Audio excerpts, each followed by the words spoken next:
Hi friends, welcome to our channel RG vlogs and kitchen. ఈరోజు మనం ఈ వీడియోలో మటన్ కర్రీ చేసుకునే ప్రాసెస్ ఏంటో చూద్దాము. అండ్ దాంతోపాటు మేము చపాతీ కూడా చేసుకున్నాము, నేను అది కూడా చూపిస్తాను. And chapati is without oil friends. First మనం మటన్ పీసెస్ని అన్నిటినీ క్లీన్గా ఉన్నాయా లేదా చెక్ చేసుకొని దాన్ని కడుక్కోవాలి. బాగా 2-3 టైమ్స్ కడిగి ఉంచుకోవాలి ఫ్రెండ్స్, ఎందుకంటే అది బయట నుంచి తీసుకొచ్చింది కదా, అందుకని కడిగి ఉంచుకోవాలన్నమాట. కడిగిన తర్వాత ఏవైనా పెద్ద పెద్ద పీసెస్ ఏమైనా ఉంటే గనక వాటిని చిన్నగా కట్ చేసుకోవాలి, ఎందుకంటే బాయిల్ అవ్వడానికి ఈజీగా ఉంటుంది కదా, అందుకని చెప్పి కట్ చేసుకోవాలి. అండ్ కట్ చేసుకున్న తర్వాత మనము దీన్ని మ్యారినేట్ చేస్తాం. దీంట్లో కొన్ని ఇంగ్రీడియంట్స్ వేసి మ్యారినేట్ చేస్తాము. ఆ ప్రాసెస్ కూడా నేను చూపిస్తాను. మొత్తం అన్ని పీసెస్ పెద్ద పెద్దవన్నీ ఇట్లా సపరేట్ చేశాను అనమాట. అండ్ మ్యారినేట్ చేయడానికి ఏమేమి పెట్టుకోవాలి అంటే ఇక్కడ పసుపు, కారం అండ్ ఉప్పు కూడా. కడిగిన తర్వాత ఈ కలర్లో అయితే వస్తుంది మటన్. అండ్ అప్పుడు చూడండి, ఇంతకుముందు రెడ్గా ఉండింది కదా, అంటే అక్కడ బ్లడ్ అంతా వెళ్ళిపోయింది అనమాట దాంట్లోది. ఇప్పుడు చూడండి కలర్ చేంజ్ అయింది కడిగిన తర్వాత. అది క్లియర్గా మనకి డిఫరెన్స్ తెలుస్తుంది. కొంచెం నిమ్మకాయ రసం పిండాలి. ఫస్ట్ ఒక నిమ్మకాయ తీసుకుంటే సరిపోతుంది. ఇది 1/2 kg మటన్ అనమాట. 1/2 kgకి ఒక నిమ్మకాయ తీసుకుంటే మీకు సరిపోతుంది. నిమ్మకాయని కట్ చేసుకొని పిండుకోవాలన్నమాట ఇందులో. అండ్ దాని తర్వాత ఏం చేస్తామంటే మనము చిటికెడు పసుపు వేస్తాము, అలాగే కొంచెం కారం కూడా వేస్తాము. ఆల్మోస్ట్ కారం తక్కువే వేసుకోవాలి, ఎందుకంటే దీంట్లో మనం తర్వాత మిరియాలు, లవంగాలు అవి వేస్తాం కదా, వాటి వల్ల ఇంకా స్పైస్ ఎక్కువ అవుతుంది. మీరు ఎక్కువ కారం తినేవాళ్ళు అయితే ఇప్పుడు ఫస్ట్లో కూడా కారం ఎక్కువ యాడ్ చేసుకోవచ్చు. నేనైతే తక్కువే వేసాను ఇక్కడ. అండ్ నెక్స్ట్ ఏంటంటే సాల్ట్ కూడా వేసుకోవాలి తగినంత, టేస్ట్ కోసం. ఒకవేళ టేస్ట్ సరిపోలేదనుకుంటే మళ్ళీ తర్వాత కూడా యాడ్ చేసుకోవచ్చు. అండ్ వీటిలో 1 టీ స్పూన్ ఆయిల్ కూడా వేయాలి ఫ్రెండ్స్. అదంతా ఆయిల్ వేస్తేనే మొత్తం పట్టుకుంటుంది అనమాట అన్ని పీసెస్కి. 1 టీ స్పూన్ వేస్తే సరిపోతుంది, ఎక్కువ అవసరం లేదు. మళ్ళీ కావాలంటే ఫ్రై చేసేటప్పుడు ముందు వేసుకోవచ్చు. అంటే కర్రీ చేస్తున్నాను అనుకోండి, ఇది బాగా ఇలా కలపాలన్నమాట. ఇటు ఇటు తిప్పి మొత్తం ముక్కలకంతా పట్టించాలి. ఇది కలపడంలోనే ఉంది టెక్నిక్ అంతా, టేస్ట్ అంతా ఇందులోనే ఉంటుంది. కలిపి ఒక అరగంట ఇట్లా మూసి పక్కన ఉంచుకోవాలి. మీన్వైల్ నేను ఏం చేశానంటే ఇది పిండి జల్లెడ పట్టుకున్నాను, గోధుమ పిండి చపాతీ కోసం అని చెప్పి. ఎప్పుడైనా సరే జల్లెడ పట్టి తీసుకోవాలి, బయట నుంచి తెచ్చింది. ఏమైనా పురుగులు ఏమైనా ఉంటాయేమో అంటే నా అనుమానం అనమాట. నెక్స్ట్ మనం ఏం చేస్తున్నామంటే మసాలా ప్రిపేర్ చేస్తున్నాము. కొంచెం ఒక పావు ముక్క కొబ్బరి తీసుకున్నాను, అండ్ అలాగే ఒక పువ్వు వేసుకున్నాను అనమాట. అందులో దాల్చిన చెక్క కూడా వేస్తాను, దాల్చిన చెక్క కూడా వేసాను. అండ్ నెక్స్ట్ వచ్చేసి దీంట్లో యాలకులు కూడా యాడ్ చేయాలి ఫ్రెండ్స్. అండ్ యాలకులు వచ్చేసి అప్రాక్సిమేట్గా ఒక 3 తీసుకున్నాను. అవి క్లీన్గా ఉండేవి తీసుకోవాలి, చెక్ చేసి. అంటే మనకు తెలుస్తుంది పైన బొక్కలు ఉన్నాయా లేదా చూసి కొంచెం మంచివి వేసుకోవాలన్నమాట. ఒక 3 యాలకులు వేస్తే సరిపోతుంది. అండ్ 3 లవంగాలు వేసాము, 3-4 ఒక మీ టేస్ట్కి తగ్గట్టు వేసుకోవచ్చు.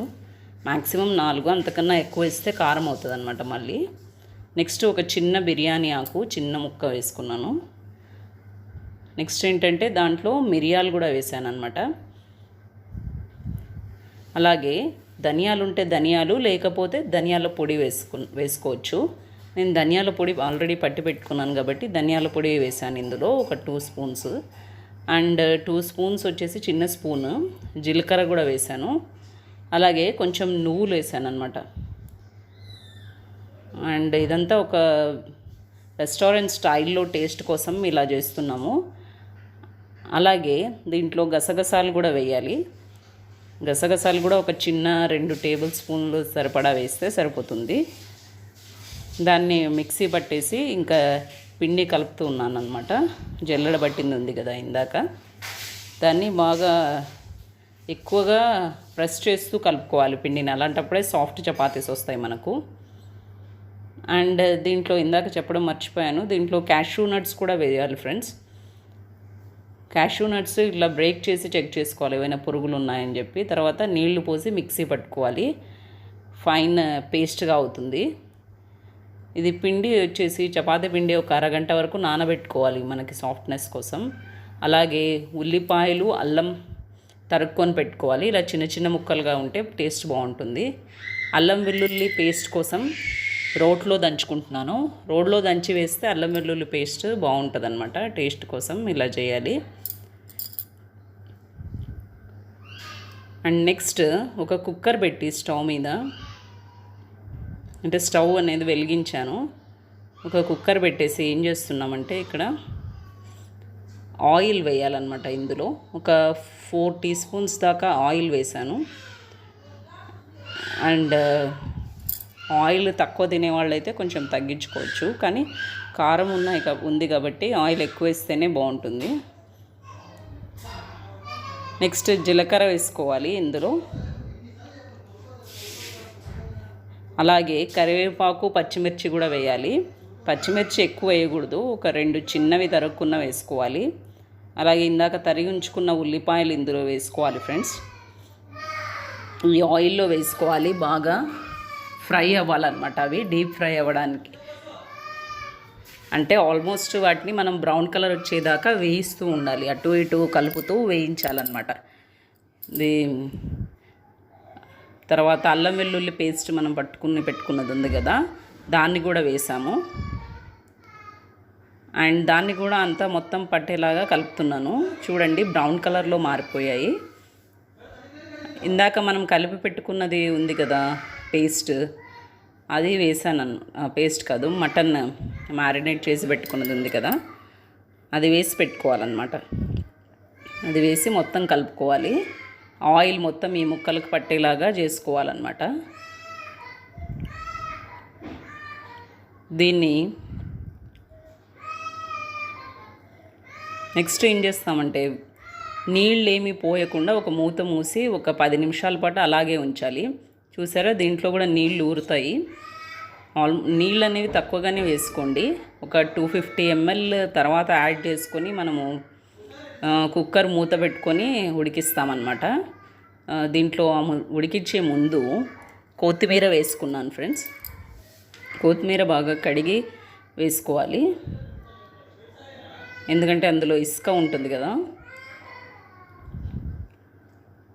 మళ్ళీ బాగా కలుపుకోవాలి, కొత్తిమీర కూడా అన్నిటికీ పట్టేటట్టు. నెక్స్ట్ ఇందాక మసాలా పేస్ట్ నూరి పెట్టుకున్నది ఉంది కదా, మిక్సీలో పట్టాం కదా, దాన్ని వేసుకోవాలి కుక్కర్లో. అండ్ వేసుకున్న తర్వాత మళ్ళీ ఎక్కువసేపు కలుపుతూనే ఉండాలన్నమాట. ఇది ప్రాసెస్ ఏంటంటే ఎంత ఓపికతో కలిపితే అంత టేస్ట్ వస్తుంది. సాల్ట్ కూడా వేసుకోవాలి. అండ్ నెక్స్ట్ వచ్చేసి 250 ml వాటర్ పోసుకోవాలన్నమాట. ఇందులో మనం వాటర్ తాగే గ్లాస్తో పోస్తే సరిపోతుంది. నెక్స్ట్ కుక్కర్ మూత పెట్టుకొని ఒక 10 విజిల్స్ పెట్టాలన్నమాట. 10 విజిల్స్ వచ్చేదాకా ఉడికించాలి. లేతగా ఉన్నదైతే 10 విజిల్స్ సరిపోతుంది, లేకపోతే 15 విజిల్స్ పెట్టాల్సి వస్తుంది మీరు. ఒకవేళ ఉడకకపోతే మళ్ళీ చెక్ చేసుకొని మళ్ళీ కుక్కర్ మూత ఉంచేయండి. చిక్కబడాలి అంటే విజిల్స్ ఎక్కువ పెట్టాలి, ఎందుకంటే అందులో నీళ్ళు కూడా ఊరుతాయి కాబట్టి. ఫైనల్గా చపాతీని కూడా చేసేసాను friends. And this chapati is without oil, అందుకని మీకు ఈ కలర్లో కనిపిస్తుంది. హెల్త్కి మంచిదని చెప్పి వితౌట్ ఆయిల్ చేసాము. ఫైనల్గా ఇలా వచ్చింది. ఈ వీడియో కనుక మీకు నచ్చితే లైక్ చేయండి, షేర్ చేయండి, సబ్స్క్రైబ్ చేయండి.